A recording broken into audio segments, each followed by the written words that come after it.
Je m'en vais vous délivrer le message préparé par Cheikh Adhana Aïdara, président fondateur de la fondation Cheikh Nachir Sadbou, président de la conférence islamique internationale de la Tariqa Hadriya, porte-parole du Khalif général de la Tariqa Hadriya en Afrique de l'Ouest.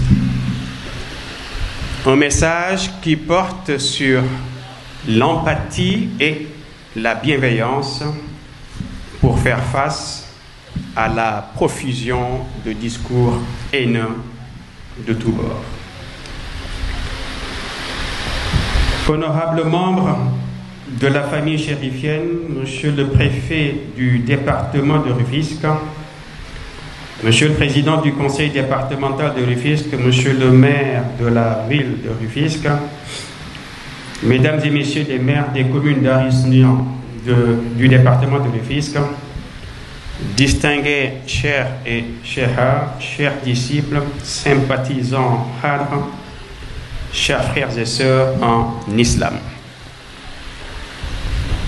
Mon propos en cette nuit bénie du Mawlud qui célèbre la naissance du prophète Mohammed sallallahu alayhi wa sallam est encore et toujours un rappel. Une répétition de par sa valeur pédagogique sur le thème de l'empathie et de la bienveillance pour faire face aux discours haineux qui viennent de tous bords. Effectivement, il s'agit bel et bien d'une répétition, car ici même, le 27 septembre 2023, il y a de cela 2 ans, à la même occasion de célébration du Mawlud, j'ai traité du thème de la bienveillance et de l'empathie pour une paix durable au service du développement. Ce choix n'est en rien fortuit. Il résulte du constat de la persistance et de l'aggravation de travers qui gangrènent notre société et minent nos civilisations, à savoir les paroles haineuses, l'insulte facile, les insanités sous toutes leurs formes. Les nouvelles technologies de l'information et de la communication aidant, la rapidité de circulation et d'amplification des propos haineux, des paroles violentes, blessantes et clivantes risquent, si on y prend garde, de rendre notre vivre ensemble quasi impossible. Cette parole haineuse a investi toutes les sphères de la société. Les débats politiques, les interactions dans les réseaux sociaux, au sein ou entre les confréries ou chapelles religieuses, dans notre propre environnement familial ou professionnel, sont marquées par un extrémisme et une violence inouïe. Nous refusons la spirale de la haine et de la violence verbale et choisissons de répondre à ces écarts avec humanité.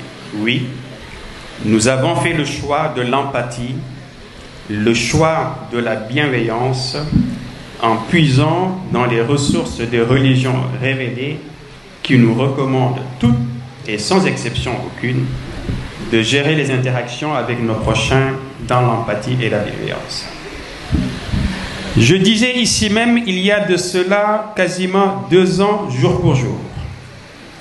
Le Coran nous apprend l'empathie, la compassion, la bienveillance qui nous conduisent à mettre l'être humain au-dessus de tout, à bien gérer nos relations interpersonnelles en traitant chaque individu comme nous aurions souhaité être traités. Malheureusement, nous constatons, pour le déplorer, la persistance, voire la recrudescence de traitements inhumains de nos semblables sous nos cieux et partout ailleurs dans le monde. Les marchés d'esclaves ont repris du service. Les chemins de l'émigration sont devenus des routes de l'enfer pour les Africains qui veulent se rendre en Europe en exerçant tout simplement leur droit au voyage, même s'il y a à redire sur les modalités d'exercice de ce droit. Les brutalités inhumaines que les candidats à l'immigration subissent ne semblent plus émouvoir personne. Les politiques migratoires notoirement xénophobes et islamophobes ne suscitent que de timides désapprobation, très souvent que façade. Et dans le prolongement de ces propos, j'avais encore dit ici même l'année dernière qu'il fallait mettre un terme à la pression familiale insoutenable sur les jeunes, qui les pousse à emprunter les chemins périlleux de l'immigration et de mettre fin à la tyrannie du tekki pour laisser la place au terré en misant d'abord sur la formation des jeunes, sur la quête du savoir, du savoir-faire, sur la mise en place d'écosystèmes propices à la création d'emplois pour un avenir meilleur pour nos jeunes.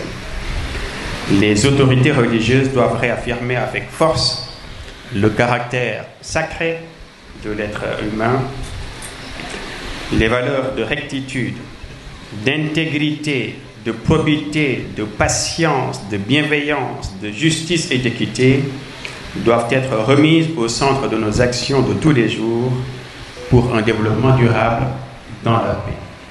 Et cette notion de développement durable nous renvoie par ailleurs à nos devoirs vis-à-vis de la nature avec laquelle nous devons vivre en harmonie. Retournons à Dieu, conformons-nous à ses prescriptions et recommandations, éloignons-nous de ses interdits.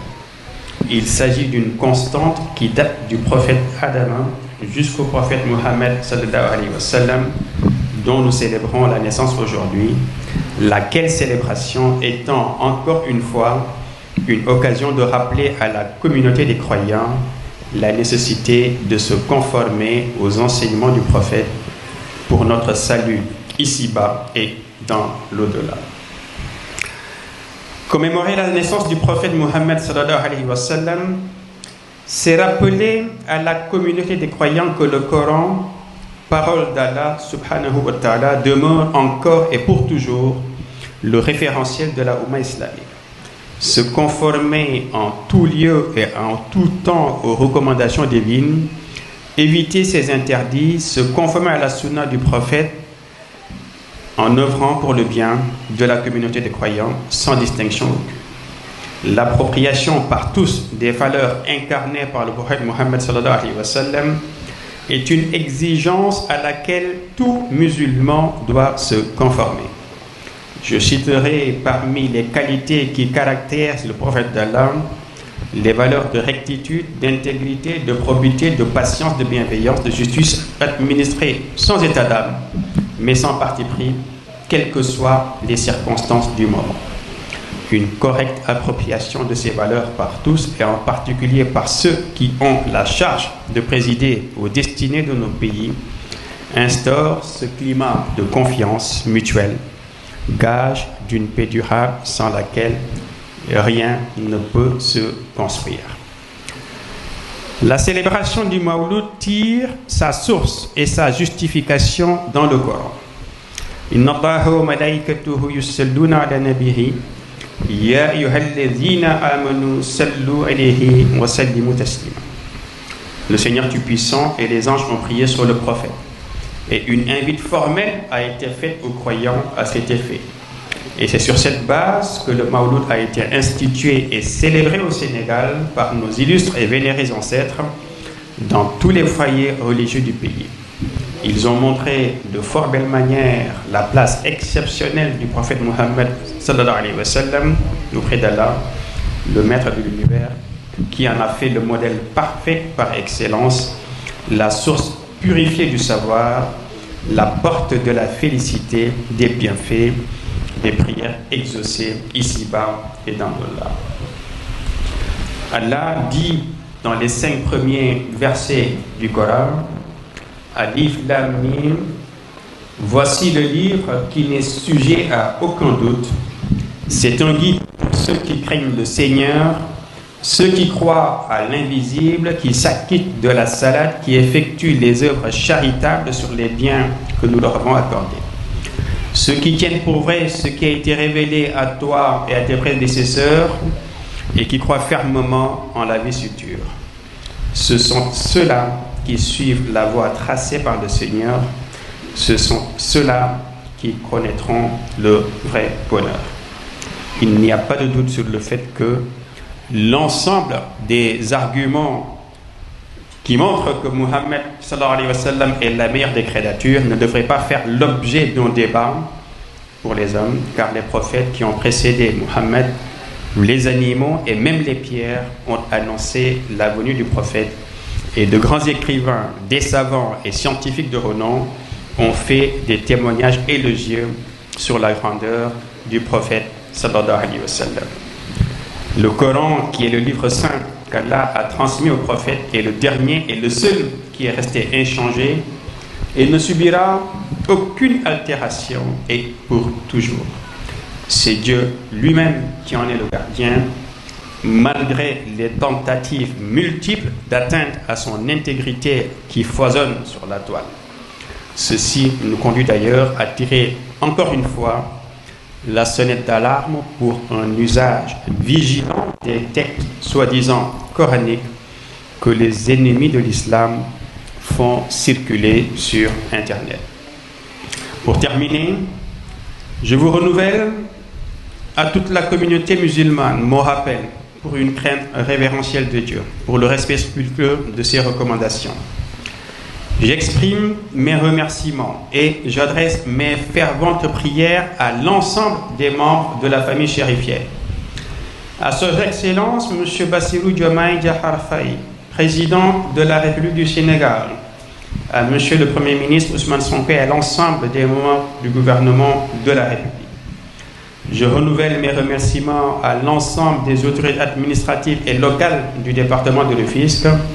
Ces remerciements et prières vont aussi à l'ensemble des chers et chères, des disciples, amis, sympathisants, voisins et cadres de Rufisque qui, comme à l'accoutumée, ne ménagent aucun effort pour la bonne organisation et pour le succès du Maouloud.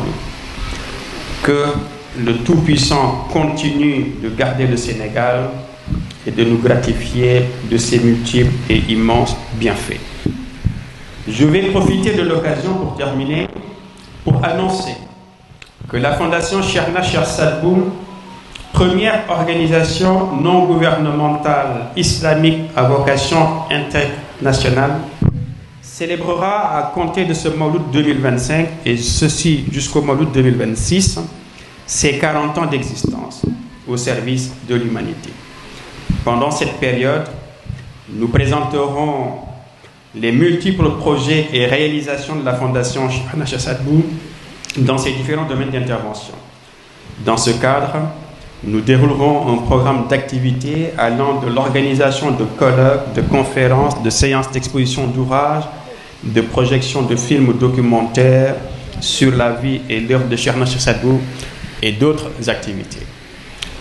Assalamu alaikum wa rahmatullahi ta'ala wa barakatuh.